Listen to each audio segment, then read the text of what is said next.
Olá, hoje a gente vai dar uma olhada numa passagem bem intensa lá de 2 Crônicas, capítulo 18. A história começa com Josafá, rei de Judá, um sujeito rico, honrado. Isso. E ele faz uma aliança, né? Com Acabe, o rei de Israel. Selada com um casamento e tudo. Anos depois, o Josafá vai fazer uma visita ao Acabe. Exato, e não é só uma visita de cortesia, né? Acabe logo vê ali uma chance. Aham, uma chance de chamar Josafá para uma campanha militar. Ele quer retomar Ramote-Gileade. E Josafá na hora aceita, diz algo como, olha, tô contigo, o meu povo é o teu povo. Mas, Mas tem um porém, né? Uma condição crucial que Josafá coloca. Peraí, antes de qualquer coisa, vamos ver o que o Senhor diz sobre isso. isso. Buscar a orientação divina. Parece o caminho certo, né? Só que aí a coisa começa a ficar, complicada. É, porque como saber quem está falando por Deus mesmo? Acabe já chama os profetas dele uns 400. 400. E a pergunta é direta. E aí, vão para a guerra contra Ramote Gileade ou não? A resposta? Unânime. Todo mundo dizendo: sobe, rei, vai lá que Deus vai entregar a cidade. Uma resposta perfeita, porque Acabe queria ouvir, né? Pois é. Só que Josafá, ele fica meio desconfiado, parece. Talvez essa unanimidade toda soou estranha. Ou ele percebeu, né, que aqueles profetas estavam mais para bajuladores do que para porta-vozes de Deus. Aí ele pergunta com cautela: escuta, será que não tem mais nenhum profeta do Senhor por aqui? Para a gente ter outra opinião? Boa pergunta. Diz muito sobre ele, né? E Acabe, ele admite, meio a contragosto, que sim, existe mais um, Micaías. Mas já vem com aquela ressalva, né? Sim, ele fala: eu odeio esse cara. Ele nunca profetiza nada de bom para mim, é sempre desgraça. Nossa, que sinceridade atravessada, né? Josafá até dá uma repreendida nele. Mostra bem o perfil do Acabe, né? Essa dificuldade em lidar com a verdade quando ela não é agradável. Totalmente. Bom, aí mandam chamar o Micaías. E o mensageiro que vai buscar ele ainda tenta dar uma instruída, né? É aquela pressãozinha básica.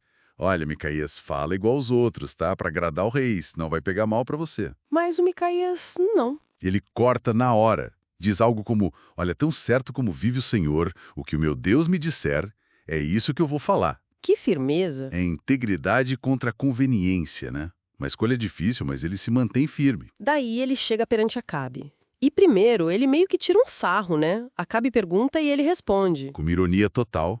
Claro, rei, pode ir, vai ser um sucesso. Acabe percebe na hora que é deboche. E exige a verdade. Fala sério, Micaías, em nome do Senhor. Aí sim, Micaías abre o jogo, revela a visão que teve. Eu vi todo Israel disperso pelos montes como ovelhas que não têm pastor. Pesado. Nossa, E continua, né? sim, com a palavra do Senhor. Essa gente não tem líder. Que cada um volte para sua casa em paz. Ou seja, uma profecia claríssima. Derrota e morte pro rei Acabe. Bem direto ao ponto. Exato. E a reação do Acabe é quase um tá vendo, eu te disse, olhando pro Josafá. Mas Micaías não para por aí. Ele descreve uma cena no céu. Essa parte é fascinante. Ele vê o Senhor no trono e os seres celestiais ao redor. E Deus pergunta: quem vai enganar Acabe para ele ir à guerra e morrer lá em Ramote-Gileade? Que cena. E aí? Aí um espírito se apresenta e diz: eu vou. Seria um espírito mentiroso na boca de todos os profetas dele. E o Senhor permite. Vá e você terá êxito. Uau! Isso é complexo. Levanta muitas questões, né? Sobre Deus permitir o engano. Exato. Sobre a soberania divina e as consequências de rejeitar a verdade. É como se Acabe, ao se fechar para a voz de Micaías, tivesse, aberto a porta para ser enganado pelos outros 400. Faz sentido. A situação fica ainda mais tensa. Um dos profetas de Acabe, Zedequias, Aquele que tinha feito uns chifres de ferro para simbolizar a vitória? esse mesmo, ele vai pra cima do Micaías e dá um tapa na cara dele. Pergunta tipo, por onde foi que o Espírito do Senhor saiu de mim pra falar com você? Que afronta. E Acabe, em vez de defender o profeta que falou em nome do Senhor, manda prender Micaías. Isso, a pão e água ainda por cima, até ele, Acabe, voltar em paz da batalha. E a resposta final de Micaías é um desafio total. É quase uma maldição, né? Ele diz: se você voltar em paz, Então pode ter certeza que o Senhor não falou por mim. E ainda grita para todo mundo ouvir. Que coragem. E mesmo depois de tudo isso, Lá vão eles para a batalha em Ramote de Leade. Acabe ainda tenta uma última cartada para escapar do destino. o disfarce. Ele combina com Josafá. Olha, eu vou disfarçado, mas você pode ir com as suas roupas reais. Uma tentativa de enganar a profecia. Parece que sim. Uma tentativa desesperada, talvez. E na batalha, acontece o que Micaías previu, mas de um jeito inesperado.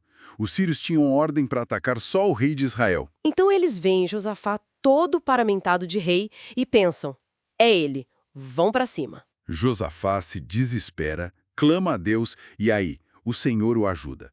Os sírios percebem que não era o Acabe e E largam mão dele. Josafá escapa por pouco, mas Acabe, Acabe não tem a mesma sorte. Veio o clímax irônico da história, né? totalmente irônico. Um soldado sírio atira uma flecha.